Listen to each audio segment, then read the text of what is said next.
What if the love you carry is not just a fleeting human feeling, but a sacred assignment written in heaven before you ever took your first breath? What if every heartbeat inside you is tuned to a divine frequency, designed not just to feel, but to heal, to build, to awaken what has been sleeping in others?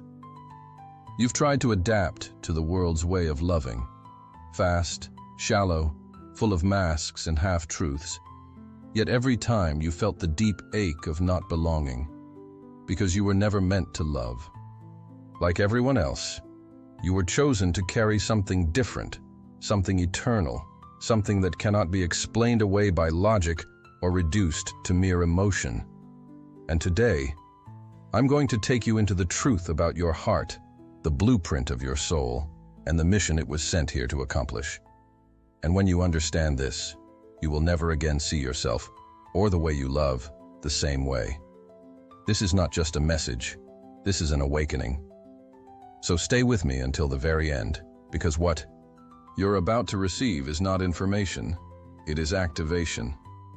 And before we go deeper, I want you to like this video, subscribe if you haven't yet, and comment the number 99, because in the spirit, 99 means you've left the crowd to follow the one. It means you've been set apart for something higher, something holy. And today, heaven is confirming that calling over you. Your way of loving is not a reaction to life. It is the original design of your soul.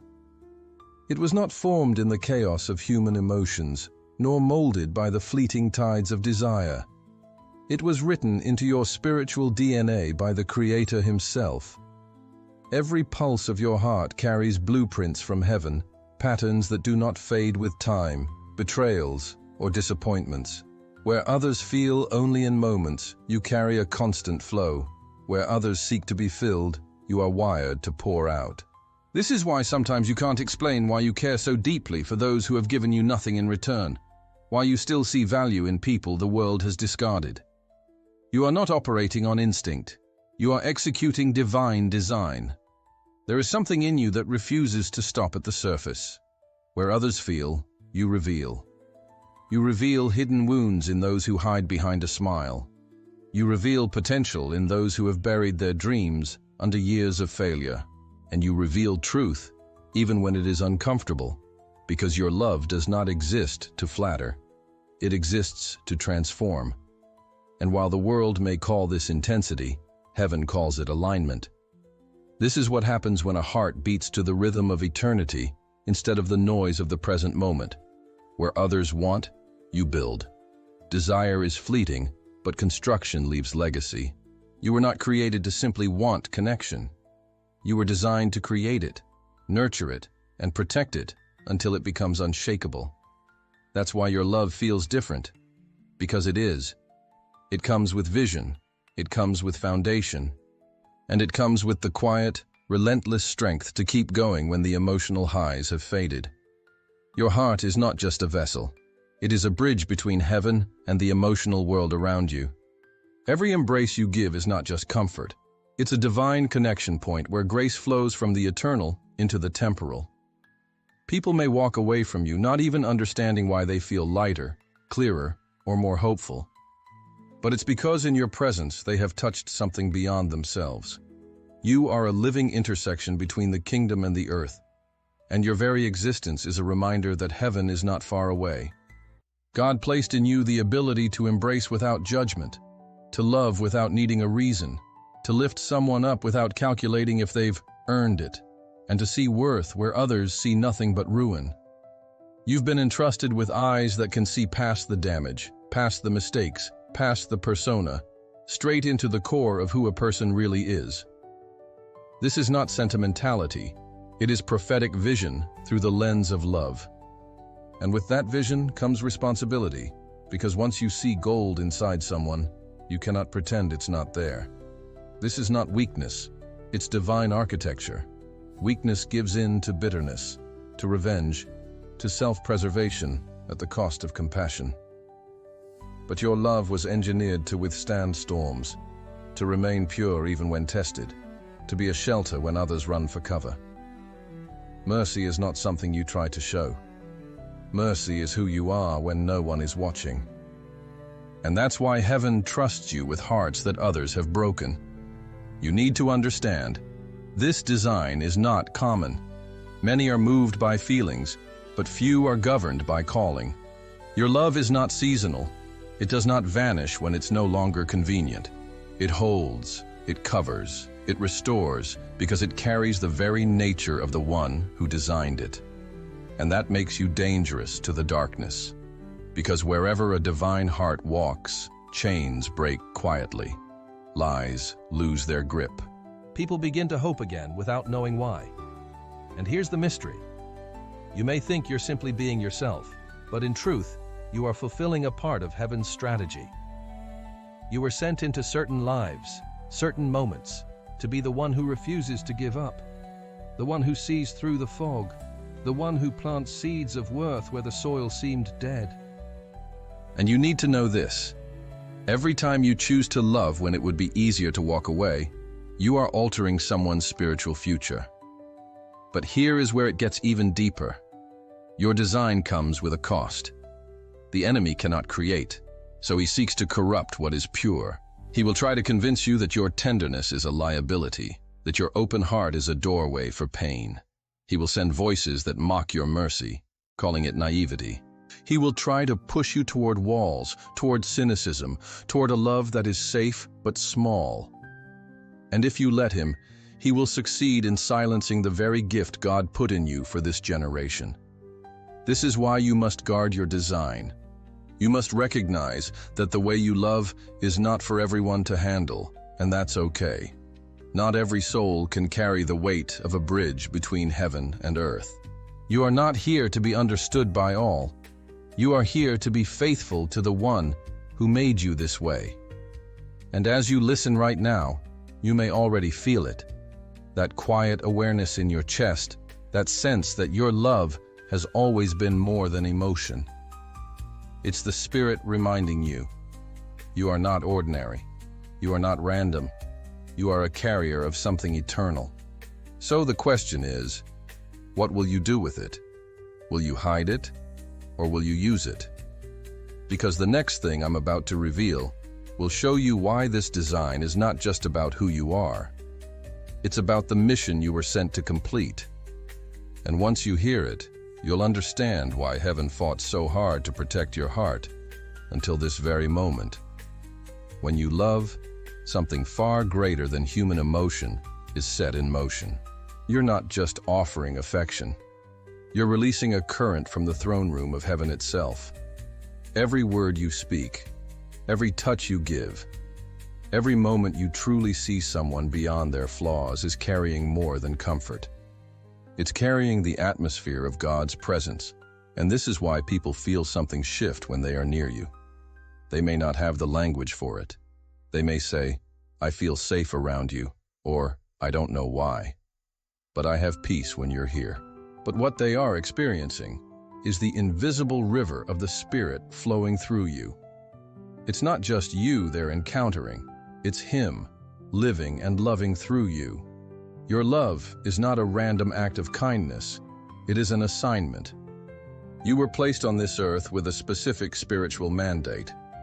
And part of that mandate is to love in a way that heaven can be felt without a sermon, without a stage, without a spotlight. You are the sermon. Your presence is the stage. And the way you carry yourself, your patience, your discernment, your refusal to give up on people, is the most persuasive message some will ever hear. You're not here to entertain egos. You're not here to stroke pride or inflate illusions. And you're certainly not here to fill the empty spaces of people who refuse to deal with their own shadows. You were sent to release targeted, intentional love. Love with a mission. Love that knows when to comfort and when to confront. Love that sees the difference between enabling destruction and nurturing transformation. That's why sometimes you feel restless in places where others seem content. Because your love is not meant to keep things as they are. It's meant to move them toward what they were always meant to be. And yes, it hurts. Because loving from heaven in a broken world often feels like speaking a language no one else understands. It feels like standing in a room full of noise, speaking words of life, yet realizing that only a few can truly hear you. You will often pour yourself out for people who don't have the capacity to reciprocate, not because they're cruel, but because they've never encountered this kind of love before. Some will misinterpret it, others will resist it, and a few will even try to take advantage of it. But none of that changes the origin of the gift you carry, and none of it erases the purpose behind it. You were not sent for applause. You were sent for impact. Heaven didn't assign you this kind of love so you could be popular, admired, or celebrated. You were entrusted with it because the world is desperate for restoration, and you are one of the carriers of the cure. Think about that. In a time where affection is often conditional, loyalty is negotiable, and relationships are transactional, God decided to place inside you a kind of love that cannot be bought, manipulated, or corrupted. This is not an accident, it's a strategic deployment. And make no mistake, this assignment comes with spiritual weight. When you love, you're not just soothing hearts, you are dismantling strongholds. You're breaking the lies people have believed about themselves for years. You're silently undoing the curses spoken over them in childhood. You're showing them, through consistency, that they are not beyond redemption. And every time you choose to love with heaven's standard, you are advancing the kingdom in ways you can't always see. The enemy knows this, and that's why he has tried to make you doubt the worth of your love. He has tried to convince you that it's pointless, that it's wasted, that you are foolish for continuing to care when others stop. But understand this. The moment you believe that lie, you abandon your post. And heaven did not send you here to retreat. You were placed here to stand in the gap, even when it feels like no one notices, because heaven notices. Your love carries the Creator's signature. It's not your name they feel imprinted on their soul, it's His. That's why some people will feel drawn to you even when they can't explain it. They're sensing the fingerprints of the one who made them, left on their heart through the way you see them, the way you speak to them, the way you believe in them before they believe in themselves. And here's the thing. You won't always see the fruit of this assignment right away. Sometimes the seed you plant will lie dormant for years before it sprouts. Sometimes the person you helped will walk away, and you'll think it was for nothing, until one day they remember the way you treated them, and it becomes the turning point of their life. Love like this cannot fail. It can only be resisted for a time. This is why you can't afford to let your heart grow cold. This is why you must keep pouring even when it feels like you're pouring into stone. Because the truth is, you don't know which moment will be the one that shifts someone's eternity. You don't know which simple act will echo in heaven for decades to come. But God does, and He positioned you exactly where you need to be for that moment to happen. So the next time you feel unseen, misunderstood, or worn out, remember, you're not just giving affection, you're transmitting pieces of heaven into the atmosphere. And that transmission cannot be stopped, silenced, or stolen, unless you choose to stop releasing it. And what if, just what if, the very person you're about to impact next is someone who's been waiting for years for the kind of love you carry? Someone who will not only be restored by it, but will join you in the mission. You'll see why I say this in the next part. Your ability to love with such depth, clarity, and endurance was not birthed in ease or perfection. It was forged in the unrelenting furnace of pain. This is the part few understand. What now looks like strength, tenderness, and wisdom was once raw, bleeding, and fragile. Every betrayal you endured was a chiseling strike. Every abandonment that hollowed you out was a carving of space inside your soul for heaven to fill.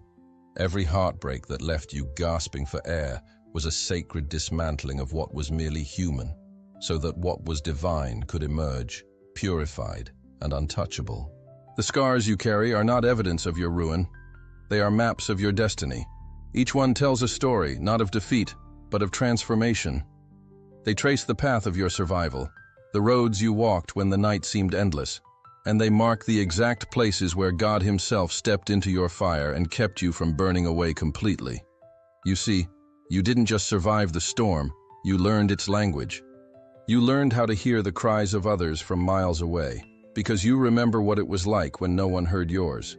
You learned to hold others steady when their world was shaking, because you remember being the one grasping for something, anything, that wouldn't crumble. There's a reason you can look into someone's eyes and know when they are pretending to be okay.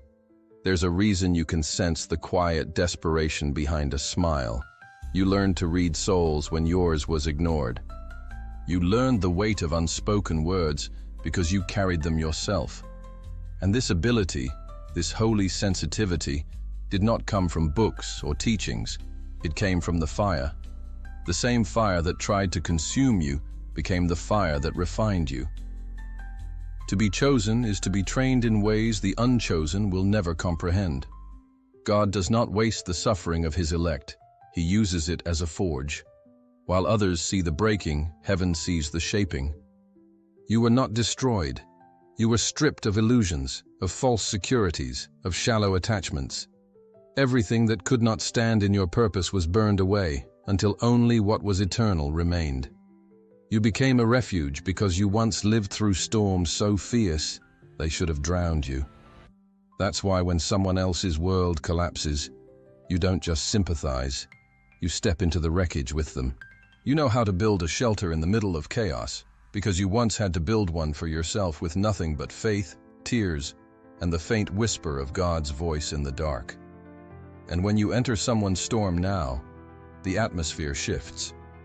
Not because you are powerful in yourself, but because you carry the authority of someone who has been through the valley and came out with the shepherd's scent still on them. This was the training of the chosen, preparing you to carry a love that heals without asking permission, a love that walks into rooms and subtly begins to mend the fractures in people's hearts. You don't need to announce it. You don't need a title or a platform. You simply show up and healing begins to happen. Not because of you, but because of what has been forged in you.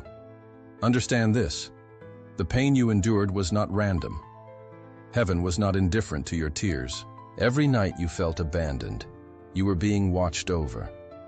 Every moment you thought you were breaking beyond repair, God was guarding the pieces, waiting for the moment to rebuild you stronger than before. What the enemy meant to shatter you became the very process that gave you the unshakable compassion you now carry. And here's the paradox. Those who have been through the fiercest trials often carry the gentlest touch. Because when you have walked through fire and lived, you learn the value of every breath, every heartbeat, every second of peace.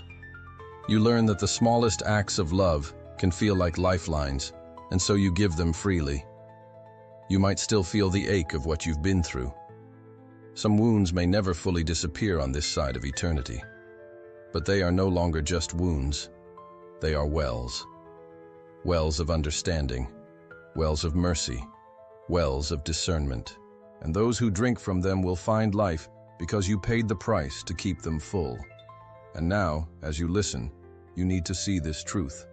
The same fire that once threatened to consume you has now made you a carrier of warmth for those trapped in the cold. The same storms that battered you have now made you a lighthouse for the lost. The same darkness that tried to bury you has now made you a torchbearer in the night. So ask yourself, if the trials were the training, what exactly have you been prepared for? Because in the next part, I'm going to reveal the connection between your preparation and the person heaven is aligning you with, and why that meeting will change more than just your life. It will change destinies. There is someone out there whose story has been unfolding in parallel with yours, even if you've never met. Someone carved by the same divine hands that shaped your heart. Someone who has walked through their own refining fire, learned their own lessons in silence, and carries their own scars like sacred proof of survival. You may not know their name yet. You may not recognize their face, but heaven has been preparing them with the same level of precision it used to prepare you. This is not coincidence. It's coordination. The author of your destiny has been writing two separate chapters that are meant to merge into one, not for convenience, but for kingdom purpose.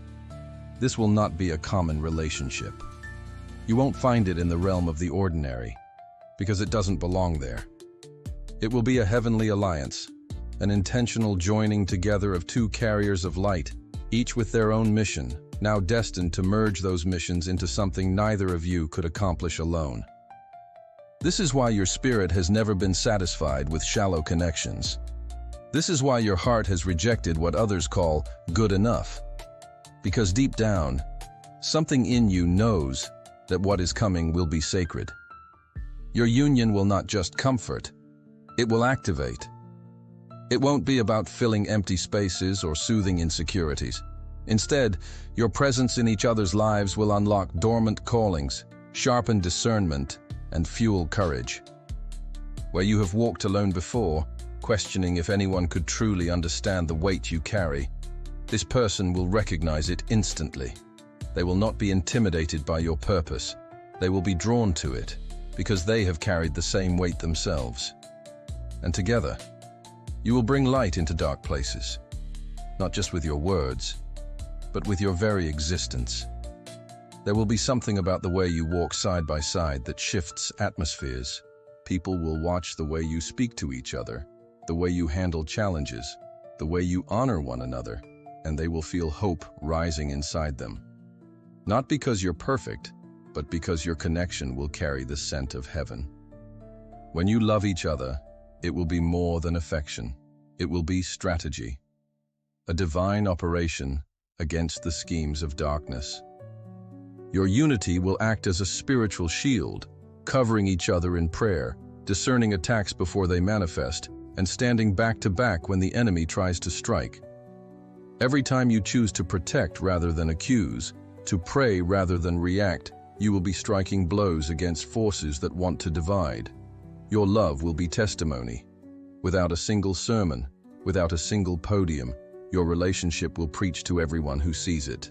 They will witness restoration, forgiveness, and steadfast commitment in a world obsessed with instant gratification and disposable bonds. Young people will see it and believe in lasting love again. Broken marriages will see it and remember what it means to fight for each other. Lonely hearts will see it and realize that God still writes stories worth waiting for. But above all, your love will be a spiritual weapon.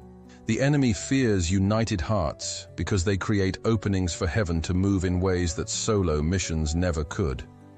When two chosen ones come together, their prayers multiply in power, their authority in the Spirit increases, and their very agreement becomes a fortress. Scripture says one can put 1,000 to flight, but two can put 10,000 to flight, and your union will be living proof of that. And perhaps the most beautiful thing is that this connection will not feel like you're starting from scratch. When you meet, there will be a strange and holy familiarity, as if your souls recognize each other before your minds can comprehend it. Conversations will feel like remembering, not discovering. Moments of silence will feel like worship. Every glance will carry the unspoken truth. This was not luck. This was appointed. You will still have battles. Every divine alliance is tested. There will be moments when life's pressures try to squeeze you apart. But when you remember that your union is not about just surviving together, it's about advancing together, you will overcome. You'll understand that your love is not fragile. It is forged. And forged love does not shatter under heat. It becomes stronger. And maybe that's why you've been kept apart until now. Because God refuses to let this meeting happen before both of you are fully prepared. Because once you join forces, the acceleration will be unstoppable. And when it begins, nothing, no person, no past, no power of darkness, will be able to stand in the way of what you were created to do together. So now the question lingers in the air. What if the person heaven has been preparing for you is closer than you think? What if every delay was actually a countdown? In the next part, you'll understand why recognizing them when they appear is just as important as waiting for them in the first place. Not every love that enters your life comes stamped with heaven's seal. Some are beautifully wrapped distractions, carefully disguised to look like destiny, but designed to drain your strength, dull your vision, and derail your calling. This is one of the most dangerous realities for the chosen, because the enemy knows he cannot take away what God placed in you, but he can try to entangle it, delay it, or bury it under counterfeit connections. And these counterfeits often come dressed as everything you ever prayed for, until you look deeper. The truth is, not all that thrills will build. Some connections are engineered to give you a rush of emotion in the beginning, but leave you emptier over time. They'll feed your senses while starving your spirit. They'll pull you in with charm and promises, but quietly chip away at your focus, your confidence, your faith. This is why discernment is not optional for the chosen. It's your lifeline. Without it, you could end up giving your heart to something that feels divine but carries no eternal weight. Your spiritual radar, your divine intuition, is your protection. It's not just a feeling. It's a God-given guidance system wired into your spirit. It's the whisper that makes you pause when everyone else is rushing in. It's the sudden heaviness that warns you, this is not right. It's the deep peace that confirms, yes, this is from me. And you must learn to trust it without hesitation, even when you can't explain it to anyone else. There will be moments when the choice to walk away from something that looks perfect will feel almost impossible. Your emotions will argue. Your mind will try to justify staying. People around you might not understand, but every time you reject a connection that doesn't align with your calling, you are sending a loud and clear message to heaven. I trust your timing more than my own desires. That kind of obedience is noticed in the spiritual realm, and it is always rewarded. The love that comes from God will never leave you in a state of constant confusion. It will not weaken your spirit, drain your energy, or cause you to compromise who you are. Divine love clarifies. It strengthens you in the areas you thought were broken beyond repair. It pushes you closer to your purpose, not further from it. It calls you higher, not just emotionally, but spiritually. Even in its challenges, it will grow you, refine you, and anchor you in truth. But here is the danger. You will be tested, not once, not twice, but often, because every level of your calling will attract new counterfeits tailored to that stage. And these distractions won't always be obvious. Some will speak the right words, show the right gestures, even share your beliefs on the surface. But beneath it, they lack the spiritual alignment required to walk with you into your mission. This is why you cannot rely solely on outward signs. You must listen for the inner confirmation of the Spirit. Discernment is not paranoia. It's not walking around suspicious of everyone. It's staying so connected to God that you can sense the difference between an emotional high and a spiritual green light. It's knowing that the same enemy who tempted Eve in the garden with something that looked good will try to do the same to you, not with forbidden fruit, but with relationships that feel intoxicating yet quietly erode your assignment. You must also understand that the cost of misaligned love is far greater for the chosen. When your heart is tied to the wrong source, your mission is delayed, your energy is divided, and your clarity is clouded. The wrong partnership can make you question the very instructions God gave you, but the right one will remind you of them daily. This is why guarding your mission means guarding your heart at all costs.